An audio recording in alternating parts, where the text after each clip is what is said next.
Welcome to today's video. We are going to be going over a pixie cut, a pink pixie actually. It's going to be an undercut pixie, so nice disconnection on the top. We're going to color it pink at the end. I think you guys are going to really dig this video. So today, the sectioning is going to be pretty simple. I start at the parietal ridge and I work my way back. So look for that recession point. You want to make sure that the top section that you're sectioning off is not too wide. It can really throw this haircut off. Also, you're trying to make some texture live on top of the head. If you go too far down on the parietal ridge, then hair will start hanging over in the final look. So a nice rectangular shape goes right down to the middle of the crown area, and we section off that top. Now I'm using the Paul Mitchell Pro Tools Express Ion Dry. It's the Turbo Light dryer. So it's a brand new dryer from Paul Mitchell. I'm going to use this to blow dry the bottom portion of the head. So after you shampoo, I always like when I go in with my clippers not to go in with the wet hair.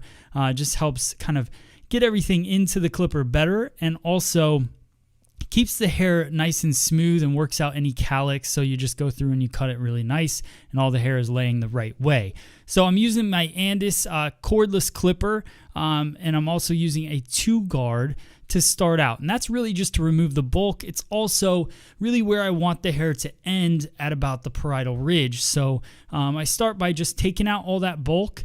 It just makes it easier for me. Some people like to start with that short section first, leave the long hair in there. I like to get most of it out of the way, especially if I'm going to cut the whole thing at a 2 level anyways. So I work my way through, working the clipper back and forth.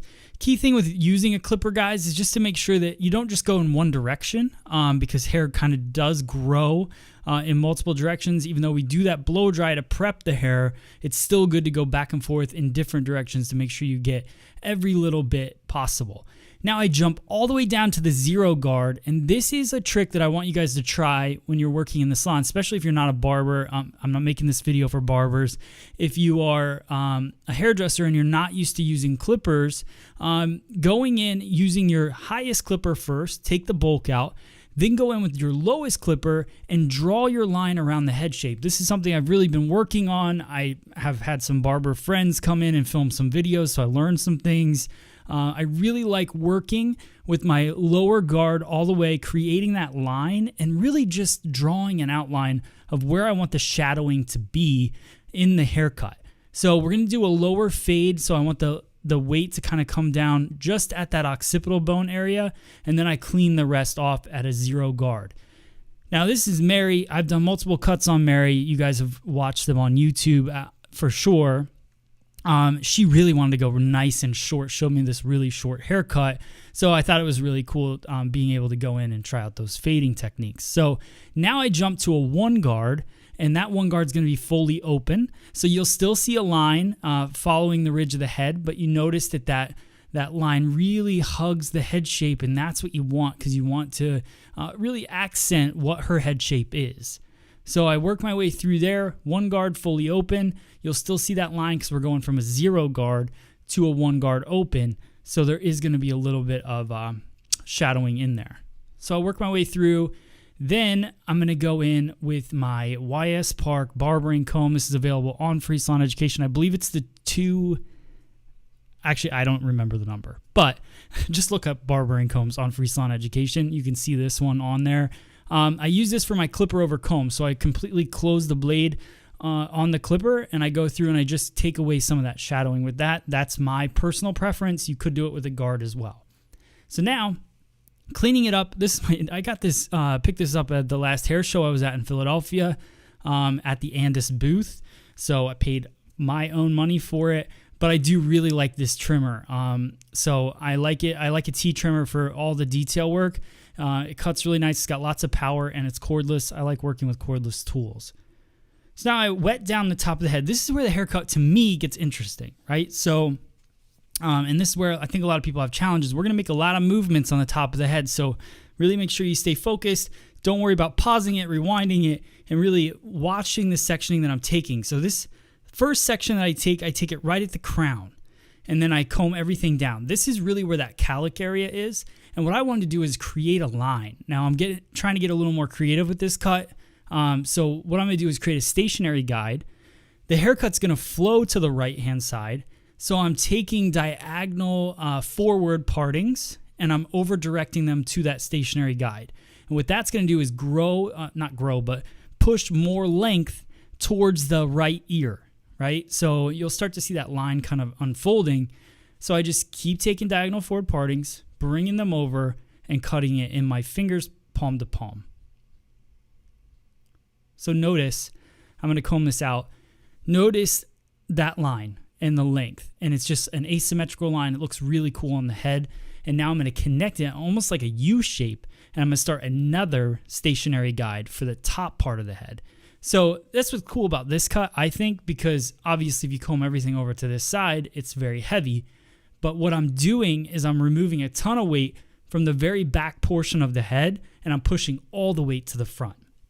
So what that's going to do is give me more hair to play with in the dry cut portion, and also remove that bulk from the back of the head. Also, I should mention the scissor that I'm using is my new scissor that just came out. It's available on freesaloneducation.com. So if you're looking for a new scissor, it was manufactured in Japan by hand by Mizutani. I'm really proud of this scissor. I was involved in the entire design of the scissor. So it's every spec that I love, how it fits in my hand and everything. So I know you guys will like it as well. A lot of thought went into this scissor. All right, and just finishing up, everything still keeps coming over to that stationary guide, and now you can see that weight buildup. That's not an attractive look, but that's not how she's going to wear it. She's going to wear it off to the complete other side, so that's where that weight will go away. Now, I'm going to connect this line all the way down to the front forehead area.